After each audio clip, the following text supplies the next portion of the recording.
Most people believe that being open with the world is a sign of strength. They are wrong. The people who tell everything about themselves to everyone around them are not brave. They are unarmed.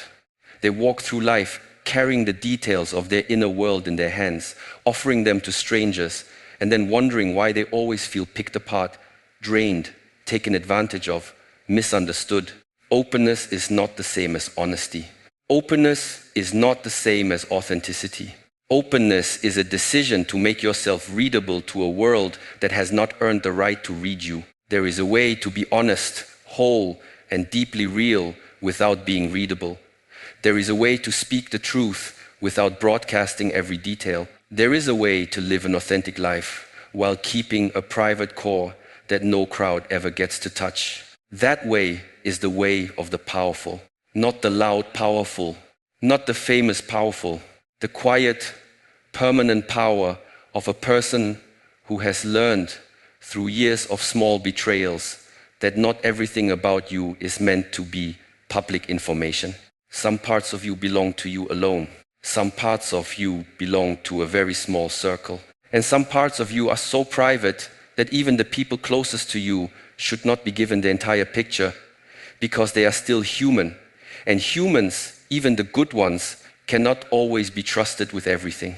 In this speech, you will learn the 7 things you must hide from the world to remain powerful. You will learn why these 7 areas of your life, when exposed, become the exact hooks that others use to manipulate, discourage, or diminish you. And you will learn how to guard them, not out of paranoia, but out of respect for the sacred nature of what belongs to you alone. But be careful. Once you begin to guard these 7 things, the people who benefited from your openness will notice. They will accuse you of changing.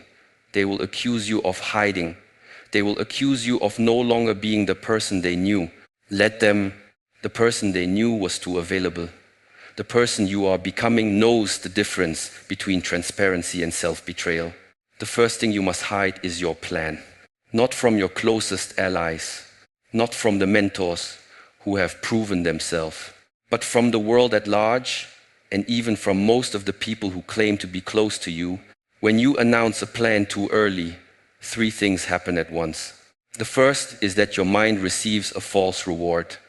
You feel in your body as if the plan has already been accomplished just by describing it. This false reward drains the energy you are supposed to use for the actual doing. You have spent the fuel of the ambition on the telling of it. The second is that you invite input you did not ask for. People with no context for your life will offer opinions on it. Some will discourage you out of fear.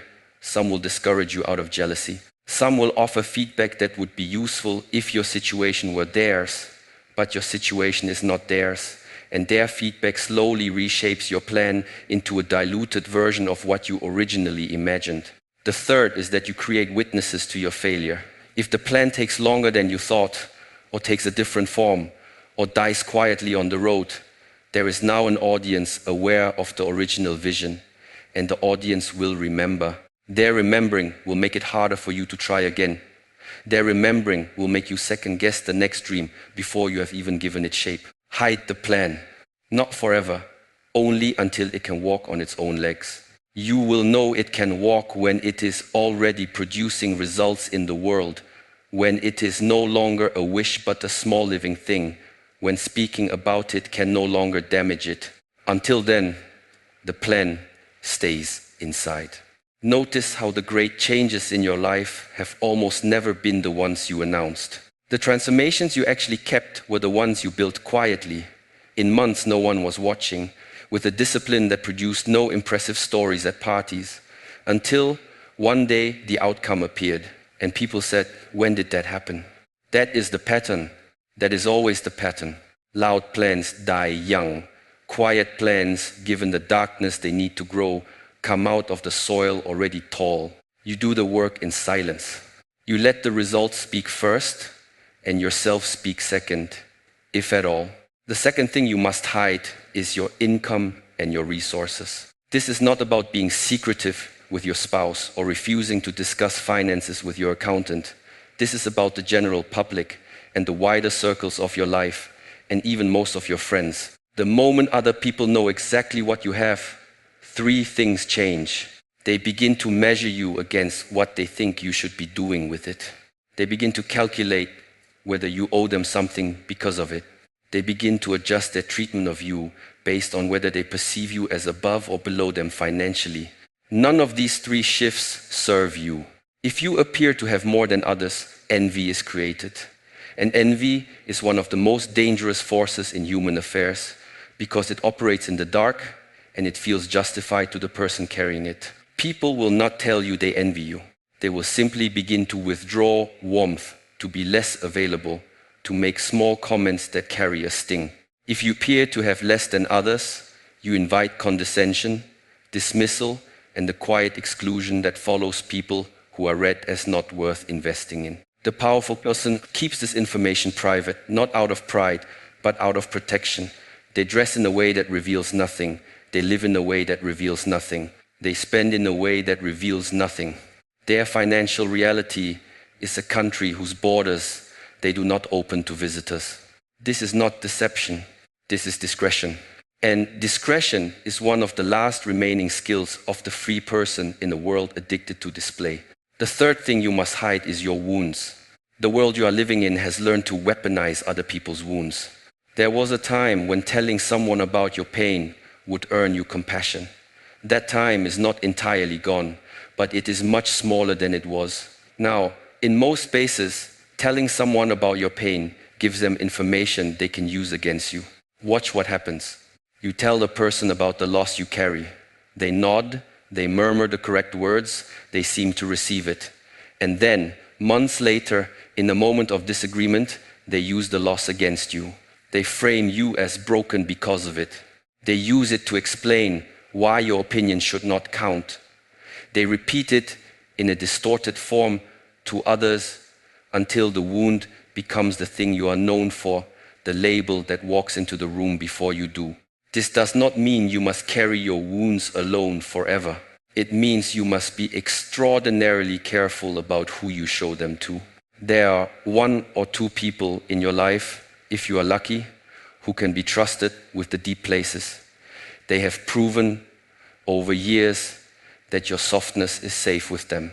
To those people, open, show, be seen. That is how the wound eventually heals. To everyone else, silence. The wound is not their business. The wound was not caused by them, and it will not be healed by them, and the exposure of it to them serves neither of you. Powerful people are not people without wounds. They are people who have learned which rooms deserve their wounds and which rooms deserve only their surface. Understand this carefully. The wound is not shameful. The wound is sacred, and sacred things are not thrown into every conversation to lubricate small talk. Sacred things are protected, kept, honored, and revealed only where honor exists to receive them. In every ancient tradition, the sacred was guarded. The temple had gates. The inner room had a curtain. Only certain people, having proven certain things, were permitted inside. Your wound is your inner room. Do not open its curtain to the marketplace. Open it in the quiet places, to the small number of people who have proven that they can sit with holy things without dropping them. The fourth thing you must hide is your next move. This is different from hiding your plan. The plan is the long horizon. The next move is the immediate step. When you announce your next move, the same people who claim to want your success suddenly find themselves calculating their position relative to your move. Some will try to get ahead of it. Some will try to slow it down. Some will try to attach themselves to it. Some will try to steal it in whole or in part before you have executed it. You do not need to be paranoid to see this. You only need to be honest about the last time you announced a move too early and remember what happened. The powerful person moves quietly. They arrange the pieces without narrating the arrangement. They set up the future without describing it in advance. They arrive at the new position, and only then, if at all, do they explain what they were doing. This is not manipulation. This is protection of your own momentum. Momentum is a fragile thing, And premature announcement is one of the fastest ways to kill it, because the announcement invites resistance that would not have organized itself against a move it did not know was coming. Move first, speak later, or do not speak at all, and let the world discover in its own time what you have quietly become. The fifth thing you must hide is your relationships, not their existence, their interior. The world does not need to know how your partner speaks to you when the door closes.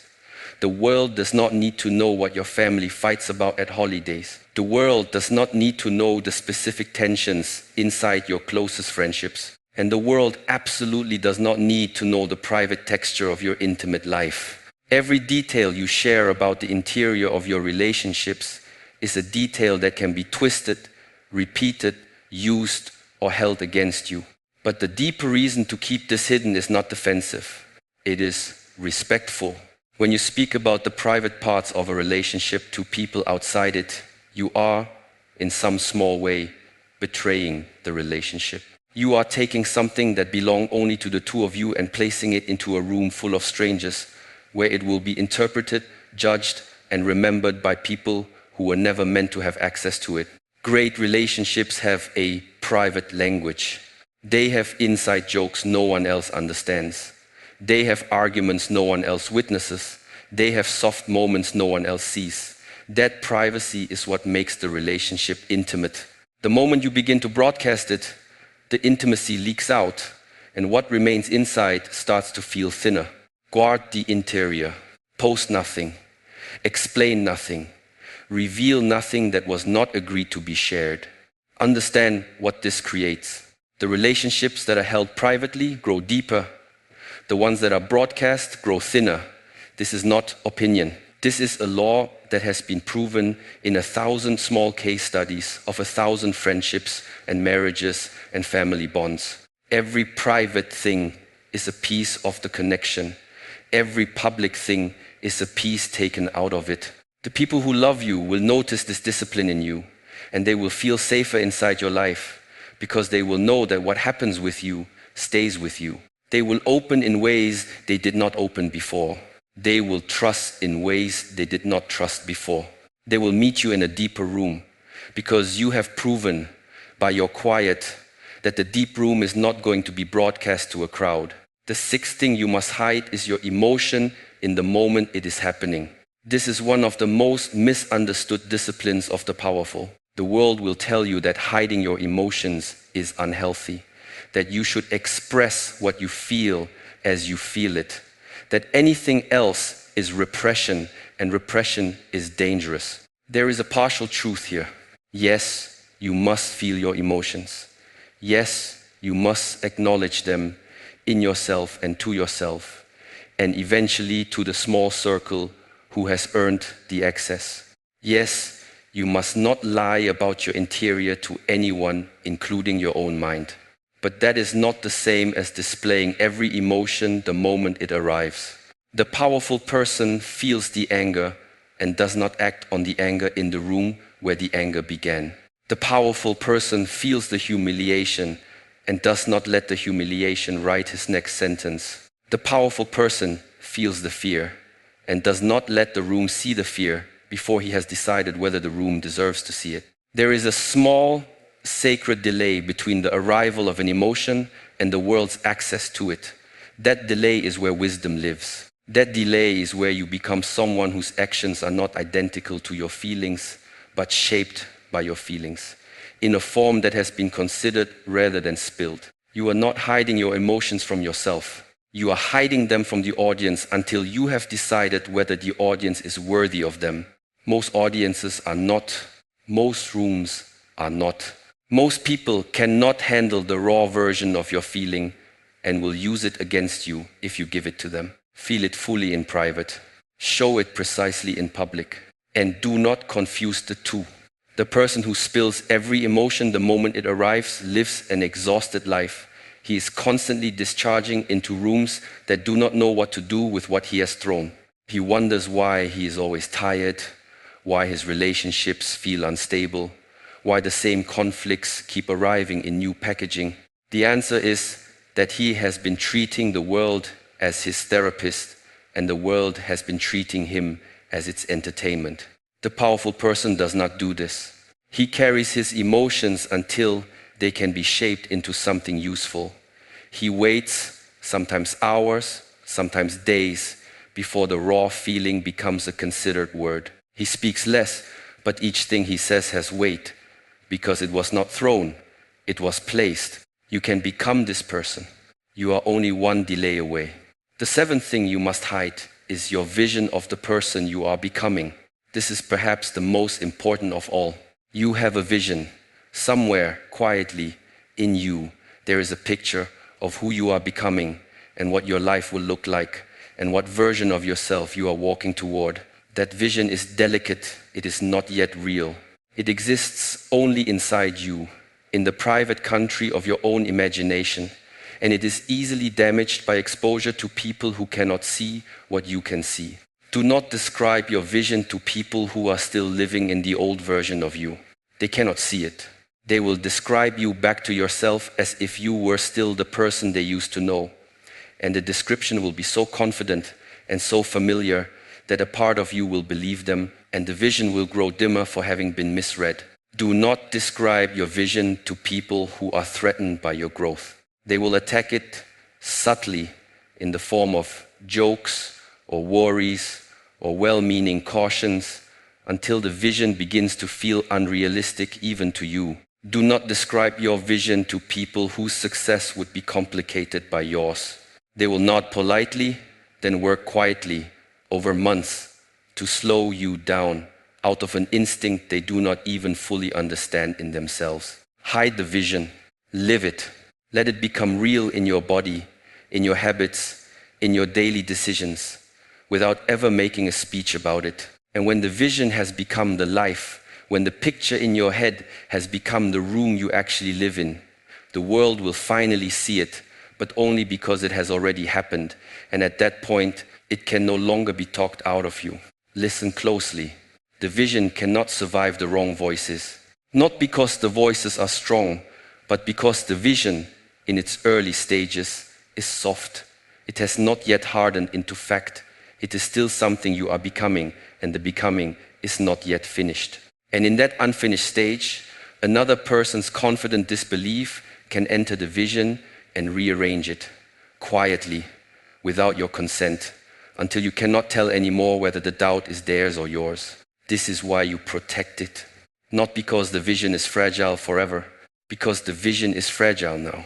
And the version of you who will one day carry it out loud into the world does not yet exist. He is being built in silence. In the private hours, no one else witnesses. Do not damage his birth by inviting spectators to a room that should be sealed until the work inside is complete. Now understand what these 7 hidden things have in common. They are all things that lose their power when observed too early. The plan loses its power when announced too soon. The resources lose their power when displayed too openly. The wounds lose their power to heal when shown to the wrong rooms. The next move loses its power when narrated in advance. The relationships lose their power when broadcast in public. The emotions lose their power when spilled in the moment. The vision loses its power when described to people who cannot see it. Every one of these 7 is a form of energy that requires containment in order to grow. A seed does not grow if you keep digging it up to see how it is doing. A fire does not grow if you keep opening the door to show the wind how well it is burning. A vision does not grow if you keep telling it to people who cannot see the country it is pointing toward. The powerful person understands the physics of containment. They know when to speak and when to be still. They know which parts of themselves belong to the public, which parts belong to the small circle, and which parts belong only to themselves and to whatever silent space they hold as sacred. Now hear this final truth. Hiding these 7 things is not living a false life. It is living a whole life whose deepest chambers are not for sale. You are still real. You are still honest. You are still authentic in the highest sense of that word. But the fullness of you is no longer available to any passing stranger or any curious acquaintance who asks a question they have not earned the right to ask. You have become, in a way, most people never learn, a private country. You have borders. You have gates. You have a small number of visitors who have been given the key. And you have entire rooms in your interior that no one outside you has ever seen and no one outside you ever will. That is the shape of a powerful life. Not loud, not visible, not curated for the crowd, simply contained, deep, and moving forward under its own quiet momentum in a way the world can neither help nor stop. So begin today. Look at the last month of your life and notice what you have exposed. The plan you told a friend before it was ready. The income you hinted at to impress someone whose opinion should not have mattered. The wound you shared with a person who had not earned it. The next move you announced before it was made. The private detail of a relationship you posted for strangers. The raw emotion you handed to a room that did not deserve the rawness. The vision you described to a person who was never going to see it. Do not shame yourself for any of this. You did not know. You were doing what most people do because most people were never taught the discipline of containment. But now you know. And from now on, the exposure ends. Not because you are hiding, because you are holding your plans until they can stand, holding your resources until they are safe, holding your wounds until you find the right hands, holding your next move until it is already made, holding your relationships in the sacred privacy they deserve, holding your emotions until you have decided which ones the world may see, holding your vision until it has become your life. This is the discipline of the powerful. Hear these final words. You were not built to be an open document that anyone can read. You were built to be a private country with a small delegation of trusted visitors and a large, quiet interior no crowd will ever tour. That interior is where your real life happens. That interior is where the real work gets done.